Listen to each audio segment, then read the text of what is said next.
Les amis, salut à tous. Il y a quelques jours sur Instagram, je vous ai demandé de m'envoyer des vidéos d'exécution pour que je puisse les corriger. Vous n'avez pas fait semblant. On a reçu plus de 300 vidéos. C'était une galère à trier, mais mon équipe s'en est bien sortie. On a sélectionné une trentaine de vidéos que j'ai pas encore vues pour l'instant. Donc ça va être une surprise. Et j'espère que la surprise, ce sera de voir des exécutions parfaites.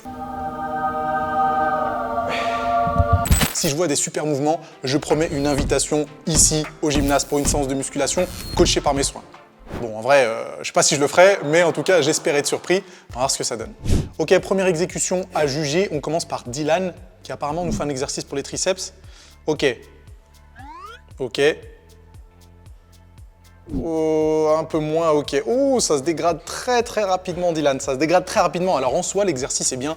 C'est des extensions triceps avec les deux câbles, un exercice que je fais assez régulièrement et d'ailleurs que je conseille parce que la trajectoire comme ça en partant sur l'extérieur, elle est quand même bien adaptée pour le recrutement des fibres du triceps. Sauf que là, on voit que sur les dernières reps, bah, c'est moche, c'est qu'on a, sauf ton respect Dylan, hein. No offense, hein. C'est quand même un peu moche sur les dernières répétitions, il y a quand même beaucoup de triche. Et en plus, moi ce qui me dérange le plus, c'est la rotation interne extrême qui fait que ses coudes sont complètement à l'extérieur. Et c'est pas terrible, hein, d'une part pour l'articulation d'épaule, et en plus ça rajoute absolument rien en termes de contraction sur les triceps. Donc il vaut mieux rester un peu plus dans l'axe pour éviter de se mettre dans une position particulière comme ça. En plus là, le problème c'est que le fait de rajouter un banc incliné qui est censé rajouter de la stabilité, ça apporte pas grand chose parce que Dylan, tu vois que là tu triches quand même beaucoup. Donc ça c'est pas validé. Réduis la charge de travail et un peu plus vigilant sur la technique d'exécution sans faire cette rotation interne. Steven, qui nous propose quoi? Qui nous propose un développé couché aux haltères avec des haltères de 50 kg. Là, Steven, il a voulu flex. Il a dit, c'est l'opportunité d'envoyer une vidéo à Nas où je fais du développé aux haltères à 50 kg. Bah, c'est pas moche, hein. C'est même plutôt bien. Ok. J'ai pas vu combien il y avait de reps, je crois qu'il y avait 4 ou 5 répétitions. C'est plutôt bien. C'est pas une technique que j'appellerais parfaite pour l'hypertrophie parce que les coudes sont vachement rentrés. On a un petit pontage, enfin, ça se voit qu'il cède, il y a un petit leg drive qui fait que ça lui permet de faciliter les premiers centimètres du mouvement. Ce qui n'est pas problématique si jamais votre objectif, c'est les performances, mais si votre objectif, c'est d'avoir des énormes pectoraux, bah, il vaut mieux éviter de céder avec ce leg drive.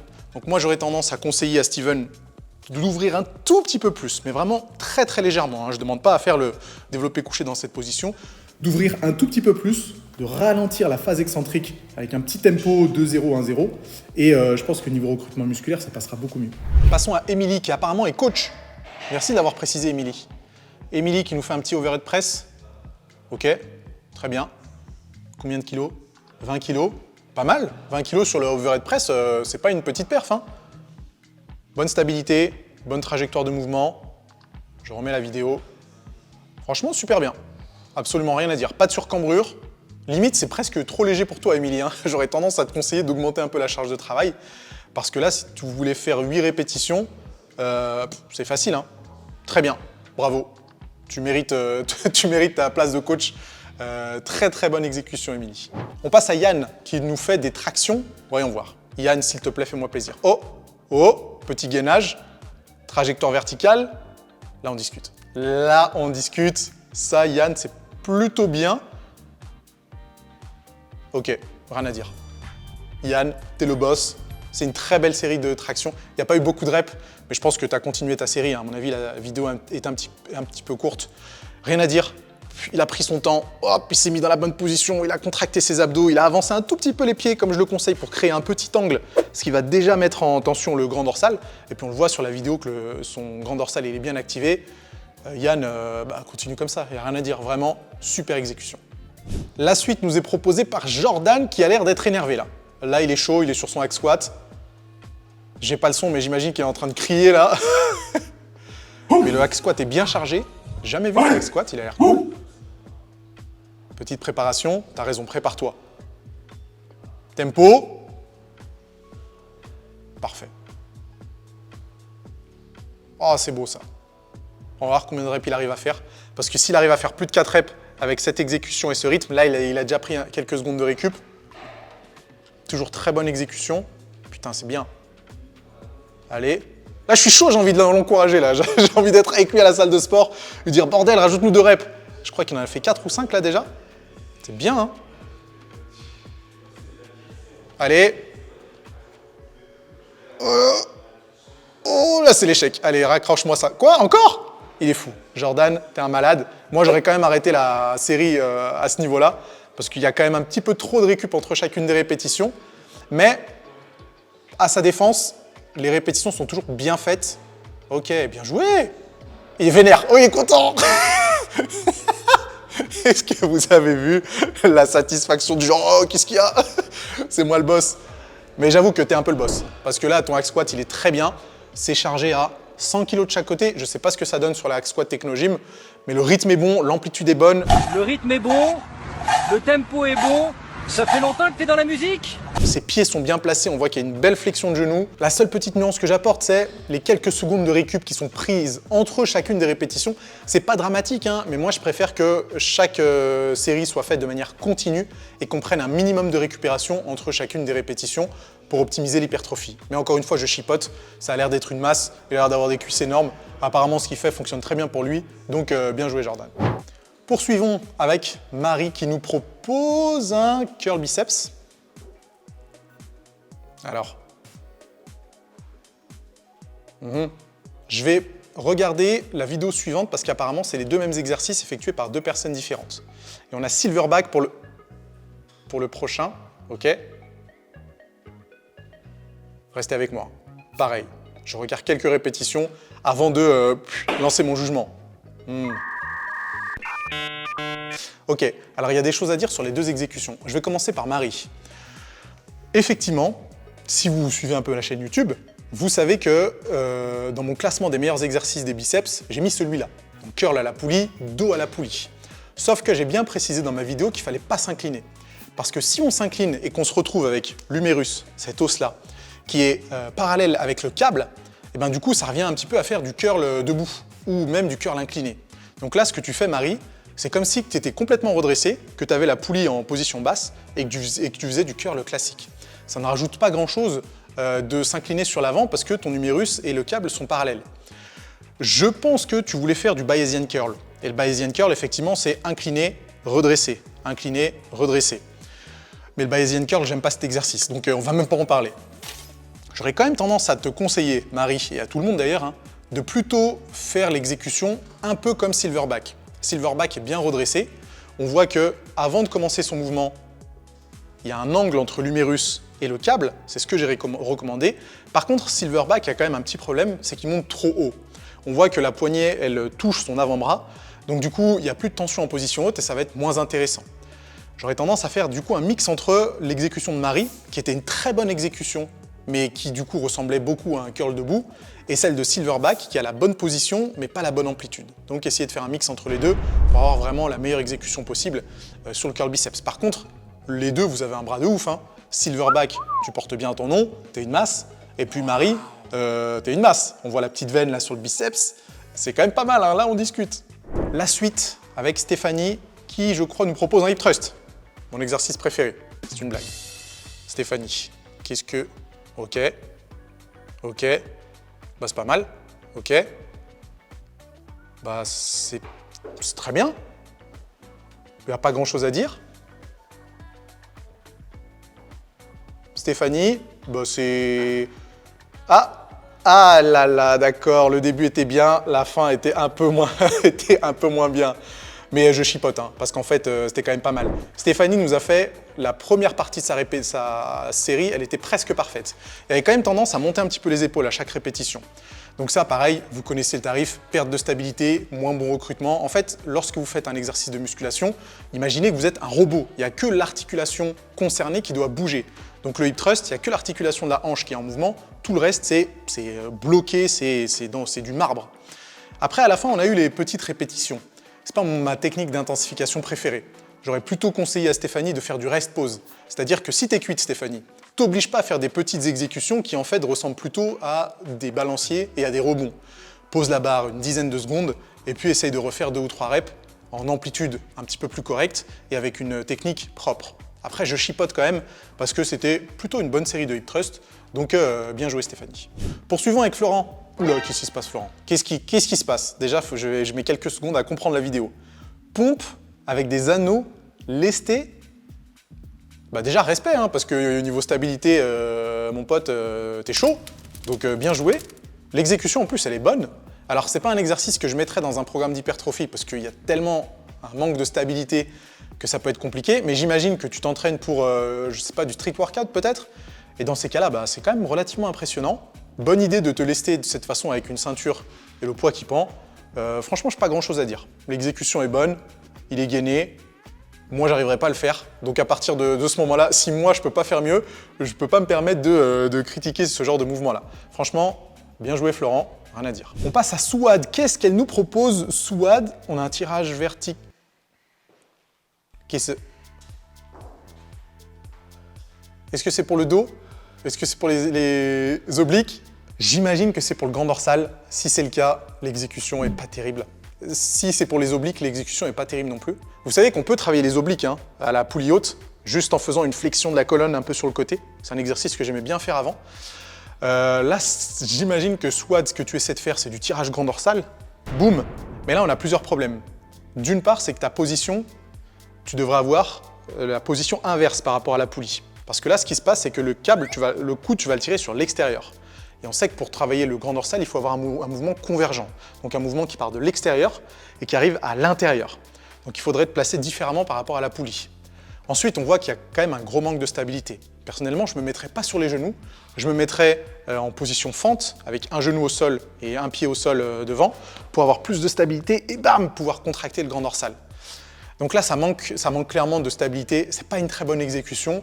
Soit je pense que tu peux déjà essayer de te concentrer sur la maîtrise d'un tirage vertical bilatéral, donc avec les deux mains, avant de passer au tirage grand dorsal qui, pour l'instant, a une exécution encore un tout petit peu timide. Ceci dit, c'est un bon choix d'exercice. Ça, c'est la bonne nouvelle. Cédric, qui est coach apparemment. Squat. Ah oui. Ah, ça c'est oui. 120 kg. 110 ou 120 kg? Je pense 120 kg. C'est magnifique. Bah, il n'y a rien à dire. C'est ce qu'on appelle un squat parfait. Et surtout un squat parfait à 120 kg. Hein. Putain, Cédric, respect parce que là, franchement, c'est impressionnant. Bonne flexion de genou. Je ne sais pas si c'est focus quadriceps ou fessier. Peut-être qu'il n'y a pas de focus particulier et qu'il a juste envie de faire des jolis squats. Et c'est ce qui se passe. Il est parfaitement placé, les coudes, hop, les omoplates. Il n'y a rien à dire. Franchement, je suis même pas sûr d'avoir un squat aussi joli que ça. Donc Cédric, bien joué. Hein. Mais ça se voit que tu as des grosses cuisses. Ça se voit que tu as un pur physique. Donc à mon avis, c'est mérité hein, tout ça. Bien joué. Je serais curieux de voir quelles sont tes exécutions sur les autres exercices parce que franchement, on pourrait tous s'en inspirer. Si vous voulez savoir comment faire un squat parfait, bah, c'est un squat exactement comme ça. Bien joué Cédric. Qu'est-ce que nous propose Yvan? Tirage bûcheron. Tu as intérêt à me faire une trajectoire verticale. C'est pas mal. C'est pas mal du tout. C'est très bien. Alors vous voyez qu'en position haute, il y a presque plus de flexion de coude. Non, j'exagère. Mais disons qu'il y a quand même une flexion de coude qui est un peu trop importante. C'est pour ça que j'aurais tendance à te conseiller, Yvan, de commencer l'exercice avec l'haltère un tout petit peu plus proche de ta jambe, ce qui va mettre le grand dorsal déjà en tension et tu pourras à partir de là faire une trajectoire verticale. Mais c'est plutôt bien, hein. Il ne nous fait pas un truc vraiment diagonal. Le mouvement est plutôt bien contrôlé, ça mériterait de retenir un tout petit peu plus l'excentrique, mais franchement, c'est validé. Si jamais tu fais tout le temps tes exécutions comme ça, c'est très bien Yvan, tu peux continuer, mais tu sais que si on est un peu perfectionniste et qu'on veut vraiment optimiser les choses, voilà, essaye de ramener un tout petit peu plus l'haltère vers ta jambe avant de commencer la première rep. Yvan, je pense que toi, tu es abonné à ma chaîne YouTube parce que tu as dû appliquer les conseils que j'ai donnés dans mes précédentes vidéos, donc merci à toi. Si vous n'êtes pas abonné à la chaîne YouTube et que vous apprenez quelques petites choses sur cette vidéo, alors faites-moi plaisir, cliquez sur le bouton s'abonner, activez les notifications. Peut-être que vous pourrez participer à la prochaine édition de Je corrige vos exécutions et au moins vous ne raterez pas les prochaines vidéos. Qu'est-ce que nous propose Alex du front squat? Un exercice que je faisais mais tellement souvent avant. Front squat, talon surélevé. Alors, je rêve ou alors, il y a un talon qui est plus surélevé que l'autre, Alex. Je rêve. Mais sinon, pure exécution. Hein. Mais je suis pas fou. T'as vraiment un talon plus surélevé que l'autre. Alex, va falloir que tu nous expliques tout ça. Et pourquoi Pourquoi est-ce que tu as 2 disques sous le pied droit et tu as un seul disque sous le pied gauche? Alors, on va passer outre le fait qu'il y a un déséquilibre total au niveau des talons pour dire que ton front squat, il est plutôt bien. On voit que tu es bien redressé, ça c'est parfait. Grosse flexion de genou, ça c'est parfait. La descente est un tout petit peu rapide, mais vraiment un poil rapide, hein. J'aurais tendance à la retenir au moins sur 2 secondes. Mais la trajectoire du mouvement est nickel, il n'y a vraiment rien à dire. Mais je suis toujours interpellé par cette histoire de disque. Ne faites pas ça. Ne mettez pas 2 disques sous un pied et un disque sous l'autre. Et surtout que pour surélever les talons, mettre des disques, c'est quand même pas la meilleure solution du monde. Il faut que vous demandiez à votre salle de sport d'investir dans des cales, hein, parce que ça, c'est la meilleure façon pour se ruiner la cheville. Imagine les disques qui glissent ou je sais pas, un délire comme ça. C'est clairement pas le truc le plus sécure. Donc, demandez à votre salle d'investir dans des petites cales, ça coûte absolument rien. Continuons avec Antoine, développé militaire. 2 haltères de 34 kg. Ok, bien. Pas mal. Bonne amplitude, bon rythme. Ok, peut-être un tout petit peu lourd, mais je chipote, hein. Pas mal pour 34 kg. Je ne sais même pas si j'arrive à faire une série à 34 kg. Petite nuance. Comment tu t'appelles? Antoine. On voit qu'il y a quand même une cambrure un petit peu exagérée. Vous savez que le principe de mettre un banc légèrement incliné pour le développé militaire, c'est d'éviter d'avoir une cambrure trop exagérée pour que ça ressemble à du développé incliné en fait. Et là, je pense que c'est pour ça que tu es capable de faire une série avec 2 haltères 34. Non pas que 34 ce soit impossible à prendre, hein. Mais je pense que si jamais tu étais moins cambré, que tu calais un tout petit peu plus ton dos contre le banc, tu serais forcément un peu plus redressé, tu solliciterais un petit peu moins les pectoraux, et du coup, ce serait un petit peu plus intéressant pour le deltoïde antérieur. C'est juste la nuance que j'aimerais apporter. Après, je ne sais pas quel est l'objectif de ton exercice ou de ta séance. Si par exemple, c'est une séance push, où tu fais les pectoraux et les épaules en même temps, alors c'est hyper cohérent d'avoir un exercice comme ça, et j'aurais tendance à rien changer sur l'exécution. Par contre, si tu veux vraiment te focaliser sur le deltoïde antérieur, avec ce développé-là, eh ben, j'aurais tendance à te conseiller de serrer un peu plus les abdos, de cruncher un peu plus, pour éviter de te retrouver comme ça dans une position qui est très avantageuse pour soulever beaucoup de poids.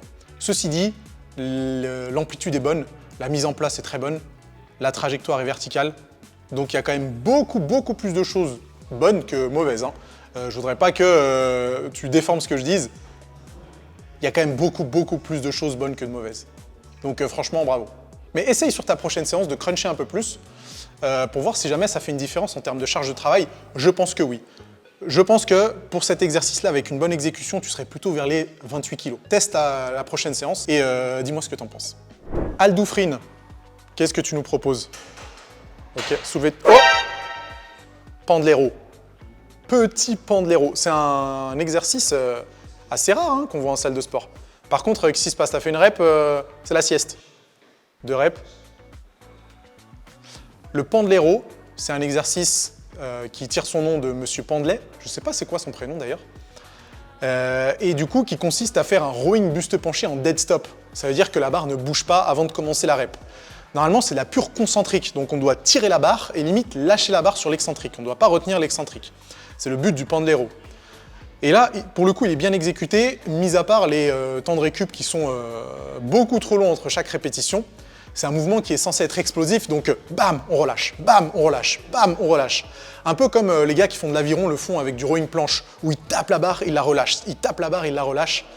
D'ailleurs, je pense que les mecs qui font de l'aviron, vous me le direz dans les commentaires si jamais c'est votre cas, doivent faire ce genre d'exercice dans leur prépa, parce que c'est un mouvement pur concentrique, un peu comme l'est l'aviron. Donc pour le coup, la position est bonne parce que le dos bien droit et tout est bien fixé et bien stable, mais l'excentrique est trop retenu et il y a un petit peu trop de récupération entre chaque répétition. Mais c'est pas trop mal. Les amis, on va s'arrêter là. J'aurais beaucoup aimé réagir aux 300 vidéos, mais vous imaginez bien que ça fait un peu beaucoup. N'hésitez pas à me dire dans les commentaires si vous voulez un épisode 2. Je vous préviendrai sur mon compte Instagram lorsque ce sera le moment d'envoyer vos vidéos, donc n'hésitez pas à me suivre sur Insta. Si jamais ça vous a plu, mettez un gros pouce en l'air. N'oubliez pas de s'abonner à la chaîne. J'ai hâte de savoir ce que vous pensez de tout ça et on se retrouve bientôt pour une autre vidéo. A plus.